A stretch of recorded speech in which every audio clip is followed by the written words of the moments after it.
Farrell. Thanks very much, Chairman. I hope you can hear me okay. I'm in Leinster House. And can I just extend my thanks and appreciation to the members of the Council and indeed those who served on the subcommittee.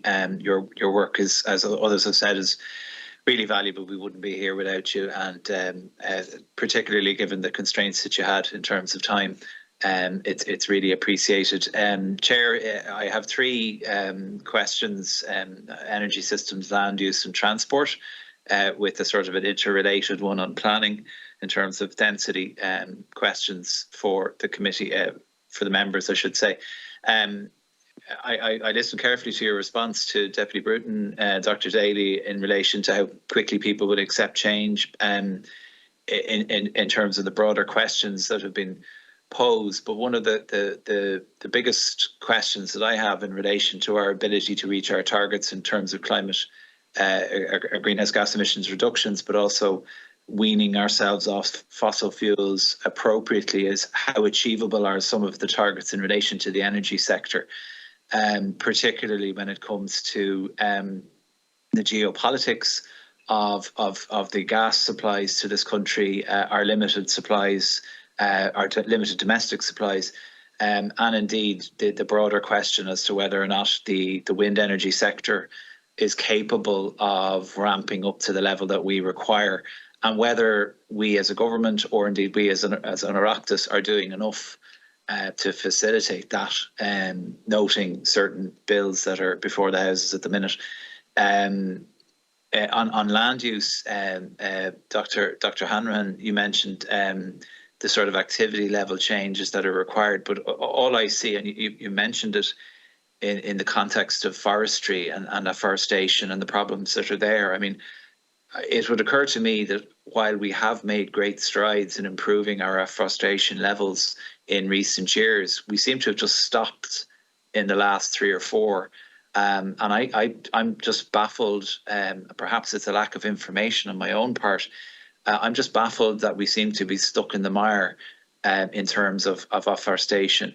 And what it is that we need to do to improve that sector. If you had any insights or remarks on that, I'd be very pleased. I suppose it's quite a micro issue, but the peat extraction question or issue that has arisen in recent months, to me, is quite frustrating, because we've done the right thing. We've stopped peat extraction for energy purposes.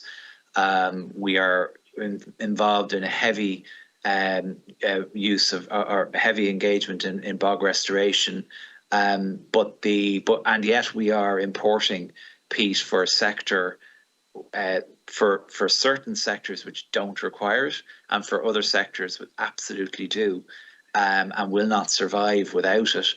But to me, having read into this a little, it appears that some of the sectors, particularly horticulture, is actually self-sufficient, or would be self-sufficient, with a small amount of peat extraction, in conjunction with regrowth and indeed the restoration of bogs. And if there was a view amongst the members and the witnesses today, I would really appreciate it. And then finally, Chair, in relation to Deputy O'Sullivan's remarks about the transport sector, completely agree with them. I won't repeat them. The investment in alternatives is where we need to be. And I thank Dr. Daly for her remark about, journey reductions, heavy investment in public transport. But interrelated to that goes back to the work of the Oireachtas in terms of whether we are doing enough, and indeed our local authorities. Compact development, building up, taking a strategic overview of our major cities and towns. We're not doing enough. We are blocking high-rise development, even though it is both environmentally and from a transport perspective, will take people off the roads, take people out of cars, and put them into public transport to employment nodes, which are often in and around where they need to live. That's the way of the future. I think there's some heads nodding, we all agree. And yet here we are with, high-rise development being objected to and turned down by planning authorities, which in and of themselves have authorised the heights that were proposed for a particular location. and yet they declined planning permission. Things like that really frustrate me, because we're going backward. We're still sprawling. We're still building in the suburbs. We're still building two-bed semi-Ds. Thank you, Deputy Farrell. And I will finish. I just wanted, if there was a view there that could be provided to the committee, I think it would be really beneficial to us as we go forward. Thank you very much, Chairman, and I apologise for being a bit long-winded. No problem, Deputy Farrell. Thank you for that. I'd perhaps suggest, and the witnesses might be reluctant to answer on some of those questions. They're very policy related, but I mean, I leave it to them to do so. Professor O'Gallagher. Yeah, thanks very much for the questions, Deputy Farrell. I think you highlight some of the real challenges that are ahead in delivering on these carbon budgets. As the Chair has outlined, some of these are policy questions and went beyond the remit of what the committee's work. I will give some reflections and then ask Dr. Daly if she wants to answer on the energy question, and I think Dr. Hanrahan and Dr. Stiles on the afforestation. Just on the wind capable of ramping up, it's more a reflection than an answer to that. And if you look at where what we've achieved in the last 15 years, in the electricity sector, electricity demand has grown between 2005 and 2020 by about 18%. The emissions associated with electricity generation have decreased by 46%. We've done something phenomenal in this country in terms of the rapid development, deployment and integration of wind energy into our power system. And I remember the conversations back before 2005 when the targets were being set, and the same type of questions were arising in terms of, is wind capable of ramping up? And what I will say is that what the evidence has shown is that when the policy is clear, when there's a good integration between the policy and the science around what is required and the engineering to deliver it, and when there is a public appetite, we can achieve great things. So maybe Dr. Daly on the energy question, Dr. Hanrahan and Stiles on land use. I'm not sure if the peat extraction one required an answer. I think, as I say, it reflects some of the challenges, but certainly if people want to answer to that one as well. Thank you. So, Dr. Thank you, Professor Gallagher and Deputy Farrell for the question. To give an overview of the pathway forward for the electricity system, and you mentioned gas and the difficulties with geopolitics. I won't get into geopolitics, but I suppose to outline the rationale why for the need for additional gas capacity in the short term. First of all, gas-fired electricity generation has about half of the CO2 emissions of coal and even less than of peat. So the first, I suppose, need for additional gas in the system is to replace coal and oil as well as peat as quickly as possible. But also it's a very flexible source of generation to balance intermittent renewables. And that thirdly, our electricity demand is set to grow very rapidly, both with the growing economy, the electrification of heat and transport, and also the growth of large energy users like data centres. So while there's a short-term need for additional gas capacity, there's a need to move to a zero-carbon electricity system as quickly as possible, and that requires interconnection. It requires storage in the form of batteries. It requires most likely green hydrogen economy and flexibility in demand. So while we're building out the electricity system, we need to make it in a way to be a zero carbon as quickly as possible, and that's likely in the 2030s to meet our net zero target. When you ask if the wind energy sector is capable of ramping up, it's not something that's within my remit to comment on that. We'll say that it's kind of a cornerstone of the carbon budget programme is for the wind energy sector to ramp up. So if that doesn't happen, it will be very problematic for meeting targets. just to reflect briefly on your question on whether the planning system is doing enough. Again, I can't comment specifically on individual projects, but there's very many win-wins to do with dense development, both at the urban level, but also we can't forget villages and towns where it's currently very hard to build a house on the periphery of a village so that you can walk or cycle to do your daily activities. So we modelled a low energy demand scenario, which is a broad kind of picture of what if we move to this kind of more integrated planning approach where people live in denser neighbourhoods, buildings are smaller and much more efficient, and it makes the transition far more cheap, far more feasible, and requires less dramatic technology change for a given level of decarbonisation. So that's something to know. Thank you.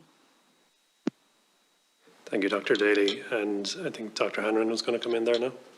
Yeah, thank you for the questions, Deputy Farrell. I mean, I think the question about the afforestation and the relatively low levels of afforestation is a very contested one, politically, economically. I think, as an economist, the evidence seems to be that the relative returns to planting forests are not sufficiently large compared to other agricultural uses of that land to drive very high levels of afforestation. But it's clear also from the research that there's an awful lot of other factors that are important in terms of influencing people's landowners' decisions as to whether or not to afforest their land. And despite the fact that there's relatively generous subsidies to afforesting land, the levels of afforestation are still very low, relatively speaking, to where they have been in the past. And the level of subsidy is no lower than it is now compared to the past. So there's a nut there to be cracked, which I think will need to be cracked if we're to get to the kind of targets that my colleague Dr. Stiles will talk about in a moment. I agree with you that the volume of peat extraction that would be required to provide a medium for the Irish horticultural industry would be relatively small as compared to the volumes of peat that were extracted and mostly exported historically and in the recent past. Teagasc is in the process of hiring a new research officer, a permanent position that will be basically looking at alternative mediums for the horticultural sector. But you'll understand that this is not an easy thing to do, and to create a medium that's as good as that peat resource that unfortunately comes along with lots of CO2 emissions as part of the harvesting process. So we are, as an organisation, actually trying to figure out how the industry can develop without the use of peat, but that's a long-term kind of goal. But I think it probably is possible to extract minimum amounts for the domestic horticulture market, and that would be potentially more than offset by re-wetting bogs and getting some sequestration going in Irish wetlands. David, do you want to add in there?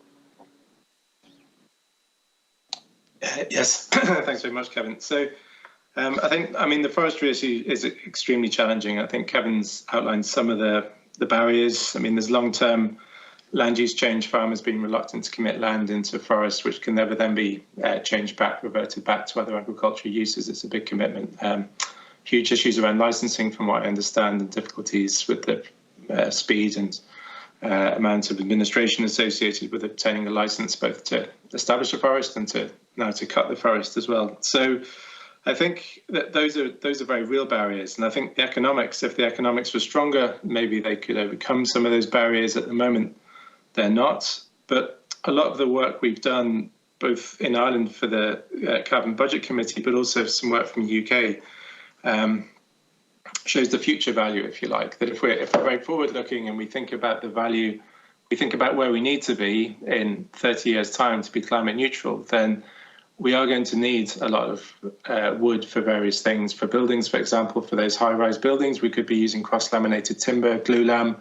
They're capable of producing 10, 15-storey high buildings now, but we don't have that processing capacity in Ireland. So this is where we come to that the transformative nature of the challenge, which Brian has alluded to, that we're not going to get to where we need to be without huge changes, systemic changes, and we need to actually think about integrating changes across systems in my personal view, from the insight we have from the work we've done.